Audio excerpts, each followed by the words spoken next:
Diz assim: e aconteceu que num daqueles dias entrou num barco com seus discípulos e disse-lhes: passemos para o outro lado do lago. E partiram. Outro dia nós pregamos exatamente isso aqui, mas o Espírito Santo me mostrou algo muito maior do que naquele dia que eu preguei essa palavra para vocês. Primeiro, a promessa de Jesus, a gente tem que guardar isso dentro do nosso coração. Ele entrou no barco e disse para os discípulos: passemos para o outro lado, e partiram. Ele fez uma promessa, não deu detalhes. Seria bom, né, se Deus chegasse para a gente e falasse assim: olha, vai ser assim, assim, assim, assim a sua trajetória. Quem gostaria de ter todos os detalhes? Mas não é assim. Jesus entrou no barco, olhou para os discípulos e disse: nós vamos passar para o outro lado, ponto. E navegando eles, adormeceu, e sobreveio uma tempestade de vento no lago, e enchiam-se de água, estando em perigo. No meio do caminho veio a tempestade, mas a promessa era qual? Que eles iam chegar do outro lado. Ou seja, não importa o que está acontecendo na trajetória, se você guarda a promessa, se você crê na promessa, que é a palavra de Deus, ela vai se cumprir, com tempestade ou sem tempestade, com vento ou sem vento, com vírus ou sem vírus, com pandemia ou sem pandemia, há uma promessa. Mas entre a promessa e o cumprimento desta promessa, existem as tempestades. Quem está entendendo? Existem as guerras. E para que isso, pastor? Não seria mais fácil a promessa e logo ela se cumprir? Para que nós, na nossa fé, sejamos aprovados. Você vê que todas as vezes que alguém chegava até Jesus, doente, perturbado, o leproso, a mulher hemorrágica, ele fazia o milagre acontecer e dizia: a tua fé te curou. A nossa fé tem um poder extraordinário, e Deus quer que nós venhamos usar esse poder sempre. Não diz a Bíblia: sem fé é impossível agradar a Deus. No meio da trajetória, entre a promessa e o outro lado, veio a tempestade. Quer ver o que diz o versículo 26? Navegaram para a terra dos Gadarenos, que está de fronte da Galileia.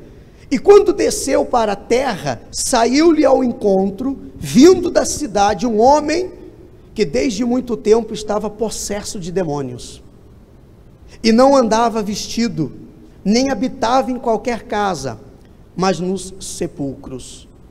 E quando viu a Jesus, prostrou-se diante deles, clamando e dizendo com grande voz: que tenho eu contigo, Jesus, Filho do Deus Altíssimo?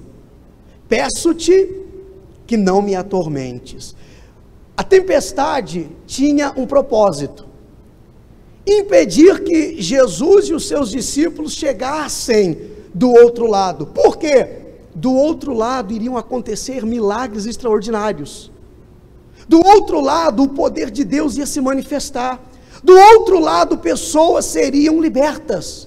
O primeiro, o gadareno, possesso de demônios.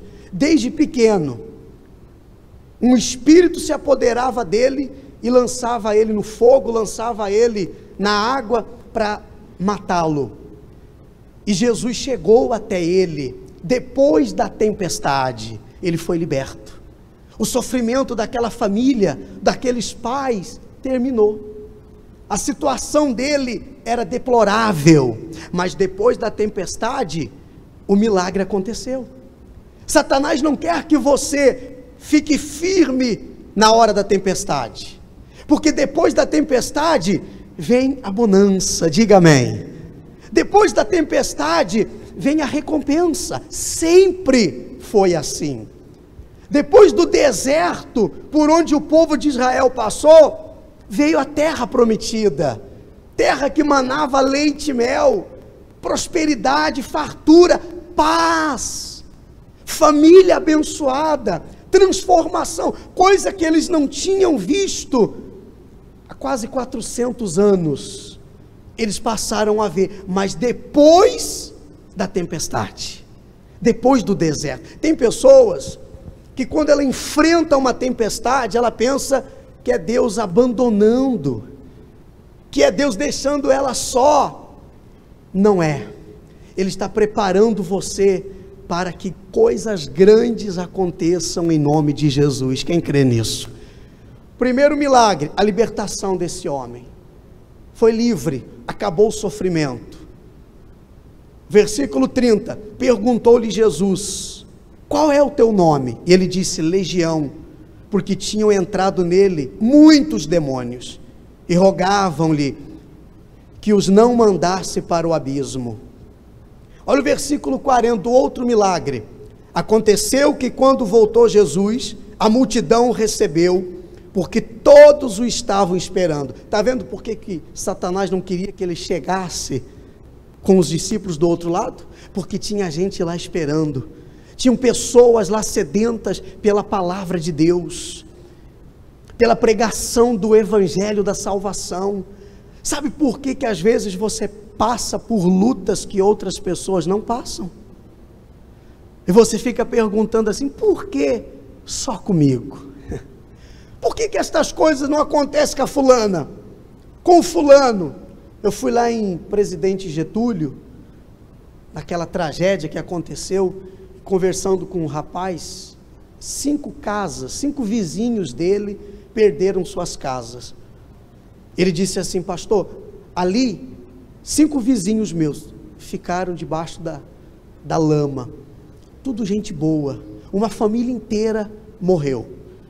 Ele disse: se fosse gente que não prestava, pastor, tudo bem morrer, mas tudo gente boa, tudo pessoas do bem, tudo pessoas, vizinhos bons. As pessoas têm esse pensamento. Por que não acontece com o fulano que vive fazendo coisas erradas? Por que a fulana que vive envolvida com o que não presta se dá bem? E eu que sirvo a Deus, estou passando por isso aqui. É que Deus, Ele separa determinadas pessoas para enfrentarem determinados problemas, para que possam alcançar determinadas vitórias que ninguém iria alcançar. Amém? Existem coisas que você vai passar, problemas que você vai enfrentar que não vai nem entender, e lá na frente você vai dizer: graças a Deus por aquela luta que eu passei, graças a Deus por aquela dificuldade que eu enfrentei, aprendi, graças a Deus por esta situação que você está passando, porque através dela, grave isso, através dela, Deus vai fazer maravilhas na sua vida. Quem recebe? Chegando do outro lado, já tinham pessoas esperando, prontas, sedentas. Eis que chegou um homem de nome Jairo, que era príncipe da sinagoga, e prostrando-se aos pés de Jesus, rogava que entrasse em sua casa, porque tinha uma filha única, de 12 anos, que estava à morte. E indo ele apertava a multidão. Lembra da filha de Jairo? O que aconteceu com ela? Estava doente, morreu, mas Jesus estava lá e fez ela ressuscitar. Coisas extraordinárias aconteceram depois daquela tempestade, pessoal. Uma mulher que tinha um fluxo de sangue há 12 anos e gastara com os médicos todos os seus haveres, e por nenhum pudera ser curada, chegou por detrás dele, tocou na orla do seu vestido, e logo se lhe estancou o fluxo de sangue. A mulher hemorrágica, a filha de Jairo, o endemoniado gadareno, coisas que aconteceram depois do quê?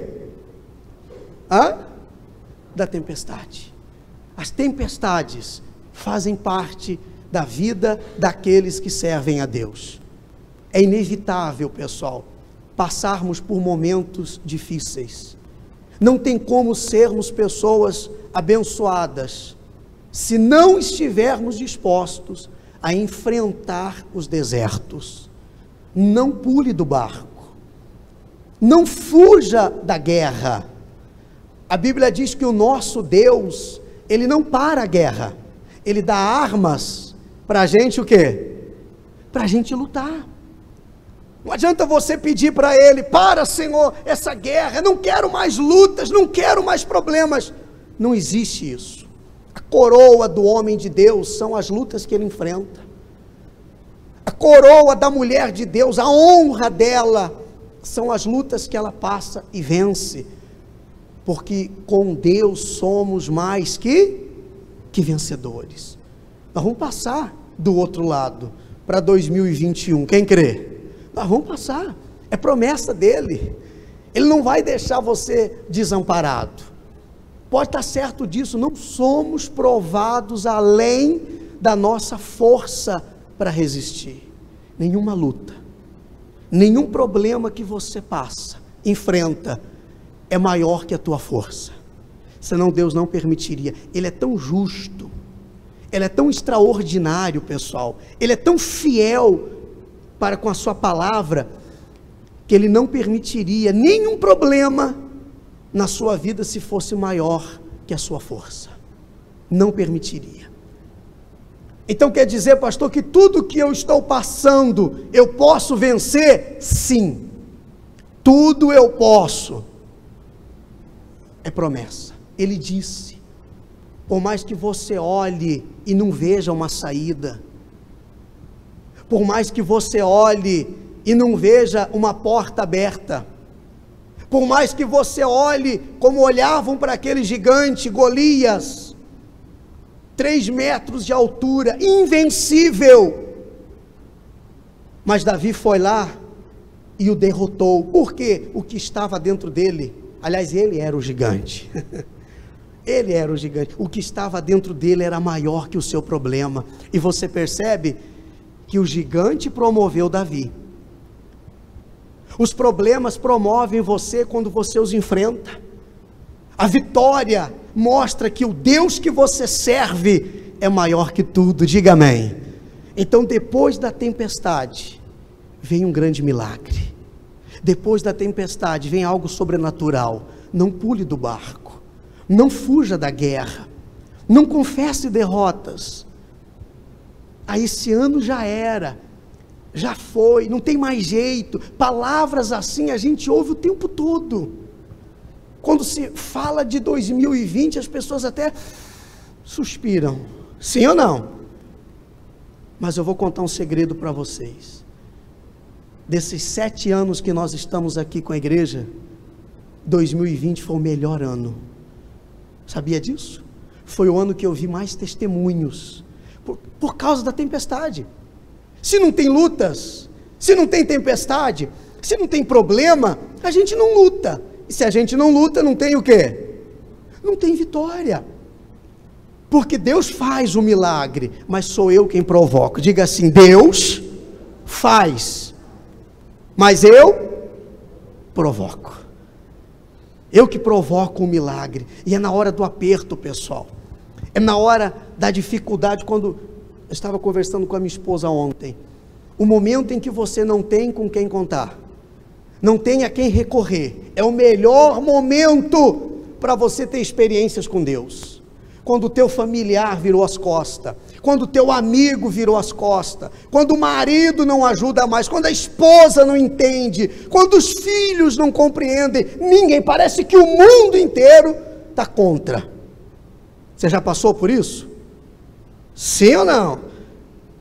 Parece que está indo todo mundo na contramão, vindo de lá para cá, e você sozinho daqui para lá.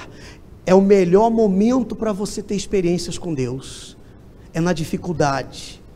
Os momentos mais difíceis da nossa vida, é para que nós tenhamos as maiores experiências com Deus. Clame a Ele, dobre o teu joelho, invoque a Ele, não pule do barco. Ó Deus, eu estou aqui, se eu perecer, então a tua palavra não é verdadeira.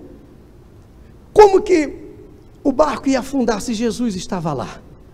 Jesus olhou para eles e disse: onde está o quê? A vossa fé. Eu não falei que a gente vai chegar do outro lado? Esqueceu da promessa? Vem a tempestade e você esquece da promessa, como se fosse um homem qualquer falando, porque eles vendo a tempestade, esqueceram de tudo.